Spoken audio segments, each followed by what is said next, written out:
नागराज को इत्तला मिली थी कि राधा को बाजार से एक मर्दाना चप्पल खरीदते हुए देखा गया है। नागराज अपने आदमियों को बराह रास्त भी यहाँ भेज सकता था, लेकिन उसने ये जिम्मेदारी मुझे सौंप दी और अपने 3 आदमी भी साथ कर दिए। ओ, अलका की आवाज़ सुनाई दी। बाजार से मर्दाना चप्पल खरीदना कोई जुर्म तो नहीं? तुम राधा को एक बार नहीं 20 मरतबा देख चुके हो। वो जिस डेल डोल की मालिक है उसे देखकर तुम अंदाज़ा लगा सकते हो कि उसके साइज़ की जनाना सैंडल या चप्पल बाज़ार में नहीं मिलती। 2 दिन पहले उसने एक मर्दाना चप्पल खरीदी थी और वो अब भी उसके पैरों में है। अपनी आंखों से देख लो।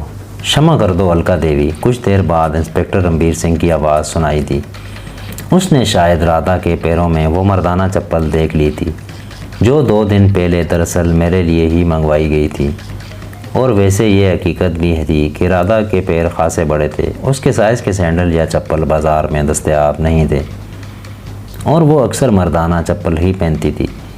अगर तुम्हें अब भी किसी किस्म का शुबा है तो इस आश्रम की खूब अच्छी तरह तलाशी ले लो। दीवारें में उधेड़ डालो, इसकी बिल्डोज़र चला दो इस आश्रम पर, ताकि नागराज को तसल्ली हो जाए कि मैंने यहाँ किसी अपराधी को पनाह नहीं दी। हमें क्षमा कर दो देवी। एक नई मर्दाना आवाज़ सुनाई दी। मैं नागराज को समझा दूंगा कि तुम पर शुबा दुरुस्त नहीं। वैसे तुम भी इस बात का ख्याल रखना देवी, जिस शख्स की हमें तलाश है वो बहुत ख़तरनाक है। नागराज के कई आदमियों की हत्या कर चुका है। नागराज को यकीन है कि वो अभी तक शहर ही में कहीं छुपा हुआ है। अगर कभी इत्तफाक से नज़र आ जाए तो इंस्पेक्टर रणबीर को इत्तला दे देना। उसका हुलिया बता दो, मैं ज़हन में रखूँगी, अलका ने कहा।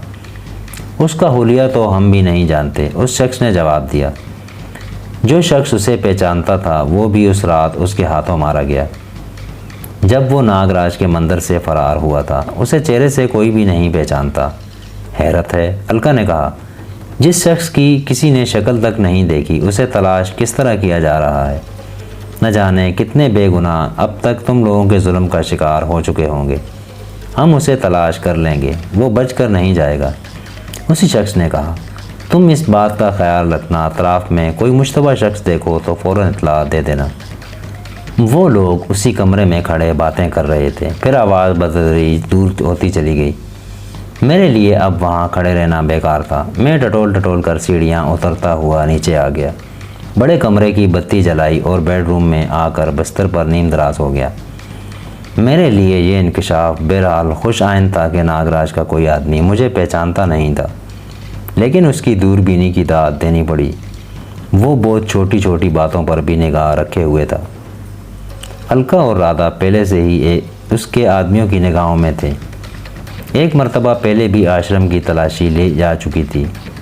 इसके किसी आदमी ने राधा को बाज़ार में मर्दाना चप्पल ख़रीदते हुए देख लिया था। इसी पर उन्हें शुबा हुआ था।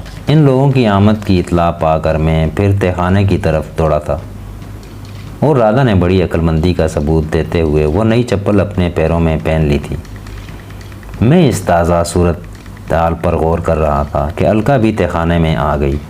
उसके होंठों पर खफीफ सी मुस्कुराहट थी और हाथ में ट्रे जिसमें चाय के कप थे। अगर दरियोदन की तरफ से बर वक्त इत्तला ना मिलती तो आज धर लिए गए होते। वो ट्रे साइड टेबल पर रख कर कुर्सी पर बैठ गई और चाय का एक कप मेरी तरफ बढ़ाते हुए बोली, मैंने कहा था ना, नागराज बहुत जहरीला और चालाक आदमी है। वो किसी मामूली सी बात को भी नज़रअंदाज नहीं करता। जानते हो उसे यहाँ तुम्हारी मौजूदगी का शुबा क्यों हुआ था? 2 दिन पहले राधा ने बाज़ार से एक मर्दाना चप्पल खरीदी थी। मैंने चाय के घूंट भरते हुए कहा। ओह, वो चौंक गई। तुम्हें कैसे पता चला? मैं अलमारी के पीछे सीढ़ियों पर खड़ा तुम लोगों की सारी बातें सुन रहा था।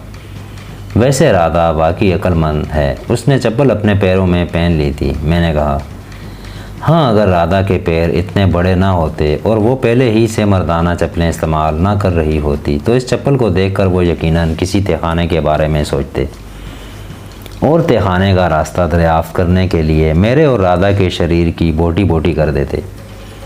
तुम ये सब कुछ क्यों कर रही हो? मेरे लिए अपनी जान को ख़तरे में क्यों डाल रखा है? मैंने उसके चेहरे पर नज़रें जमा दी।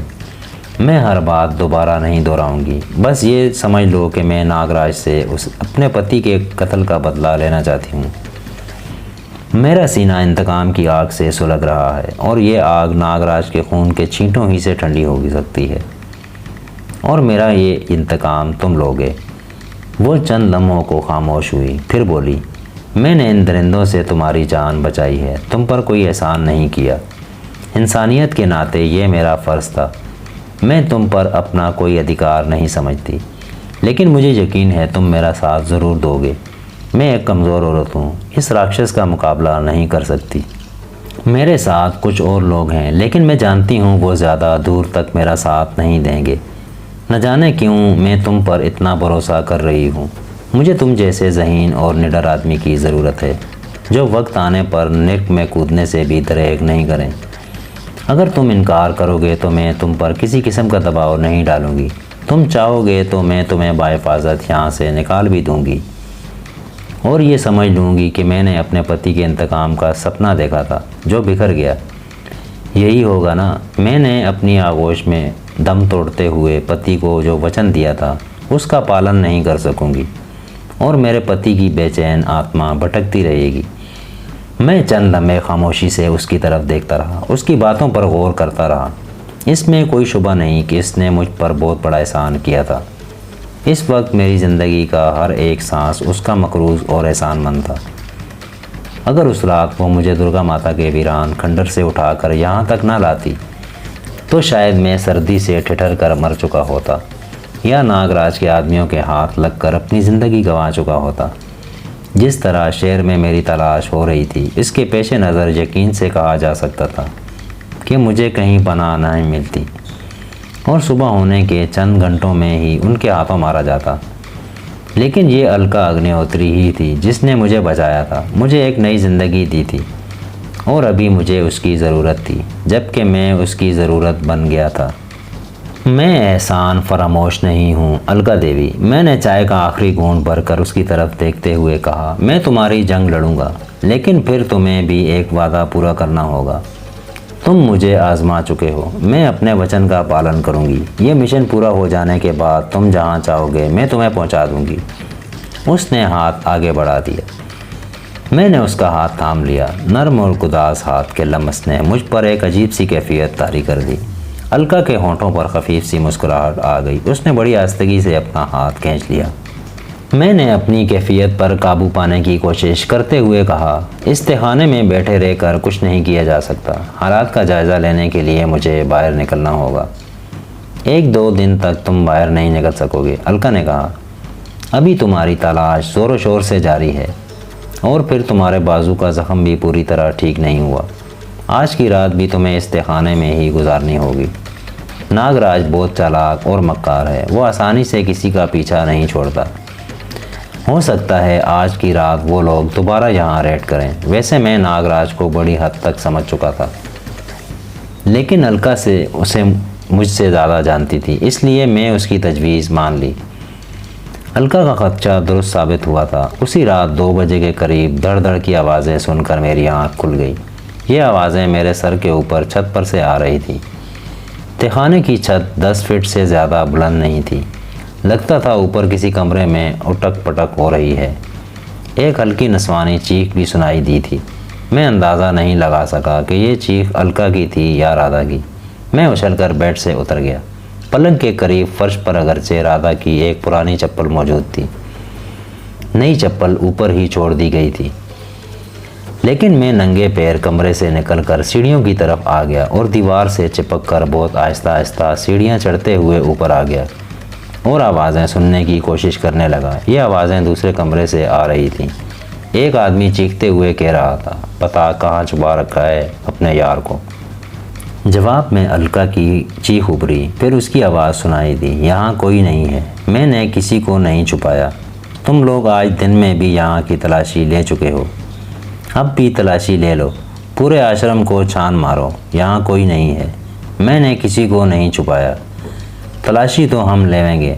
वही मर्दाना आवाज़ सुनाई दी, हमने तुम्हारे इस आश्रम को चारों तरफ से घेरे में ले लिया है। अगर वो अपराधी यहाँ से बरामद हुआ तो आश्रम में भोलानाथ की जगह पर तुम्हें कीलों से गाड़ कर बिठा दिया जाएगा। जाओ तलाशी ले लो। अगर कोई अपराधी यहाँ से मिल गया तो जो सज़ा चाहो दे देना, अलका ने कहा।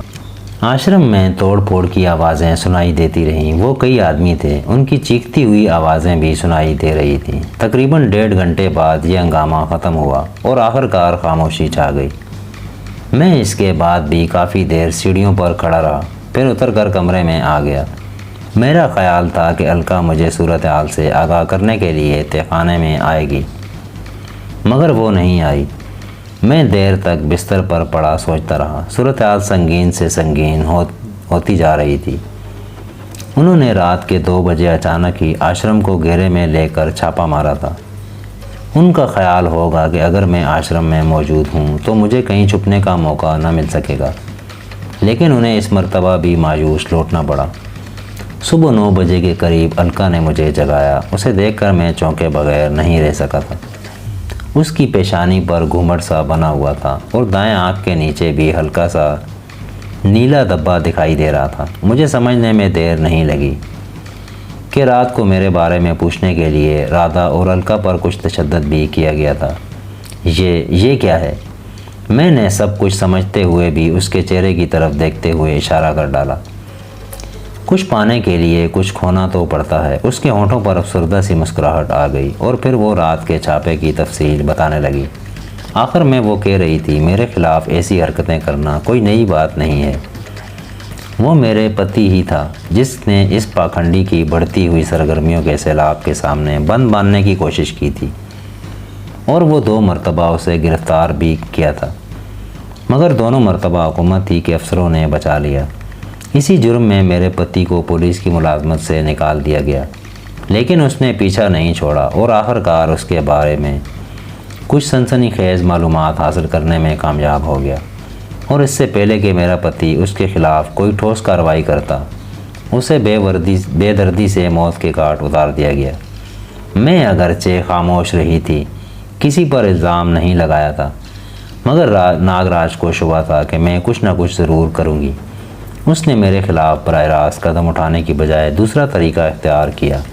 उसने आश्रम में दर्जनों बेसहारा और विधवा औरतें थीं। मैं शहर में बेसहारा औरतों की सेवा करती रहती थी। नागराज को शुबा था कि मैं इस तरह लोगों की सेवा करके अपना एक मकाम बनाना चाहती हूँ, ताकि ताकत जमा करके उसके ख़िलाफ़ कोई कार्रवाई कर सकूँ। उसने मेरा आश्रम उजाड़ दिया। उसके गुंडे आश्रम में घुस आए, यहाँ रहने वाली औरतों को परेशान करने लगे। वो लोग मुख्तलिफ़ औकात में 2-3 औरतों को उठाकर भी ले गए थे। मेरे ख़िलाफ़ ये प्रोपगंडा किया जाने लगा कि मैं आश्रम में रहने वाली खूबसूरत औरतों से पेशा करवाती हूँ। इसी तरह मेरा ये आश्रम वीरान होता चला गया।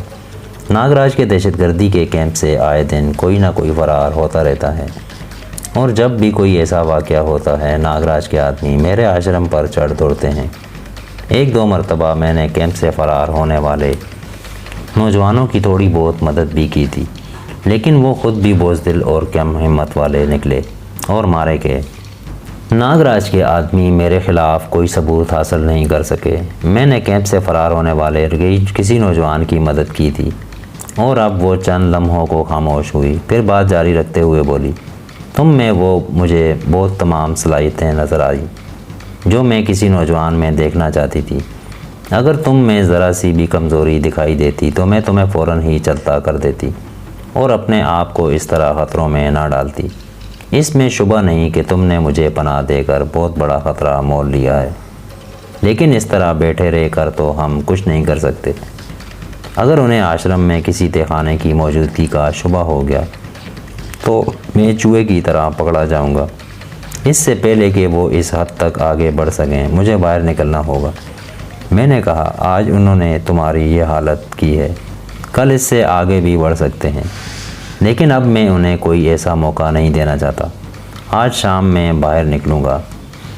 धीरज माय डियर, धीरज, अलका मुस्कुराते हुए बोली, सिर्फ आज ही का दिन और आज की रात और इंतज़ार कर लो।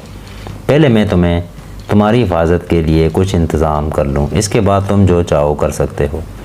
मैं चौंके बगैर न रह सका। जो खुद मार खा रही हो वो मेरी क्या हिफाजत करेगी, लेकिन फिर ये सोच कर रह गया कि इसके पास कुछ ऐसे ज़राए ज़रूर होंगे। कोई मामूली औरत किसी पुष्ट पनाही के बगैर इतनी बड़ी ताकत से टक्कर लेने की हिम्मत नहीं कर सकती। अचानक ही मेरे जहन में एक और ख़्याल उभरा दुर्योधन कौन है? मैंने उसके चेहरे पर नज़रें जमाते हुए पूछा। उसने हर मौका पर तुम्हें पेश की इत्तला दी है और मेरा ख्याल है गुज़िश्ता रात भी उसने तुम्हें बता दिया होगा कि नागराज के आदमी आश्रम पर रेड करने वाले हैं। गुज़िश्ता रात उसकी तरफ से कोई इत्तला नहीं मिली थी। ये चापा अचानक ही मारा गया था। अलका ने जवाब दिया। दुर्योधन मेरे स्वर्गवासी पति का दोस्त है। पहले वो भी पुलिस में ही था, फिर नागराज के गैंग में शामिल हो गया। वो नागराज के बहुत करीब है मगर मेरा वफादार है। अगर वो मेरा साथ ना देता तो मैं नागराज के बारे में कुछ मालूम ना कर सकती। वो चंद लम्हों को खामोश हुई, फिर बोली, राजेंद्र मार्ग की बगली गली में उसका एक छोटा सा क्लब है जहाँ जुआ भी होता है, शराब भी मिलती है। मैं तुम्हें उसी के बारे में बताना चाहती थी।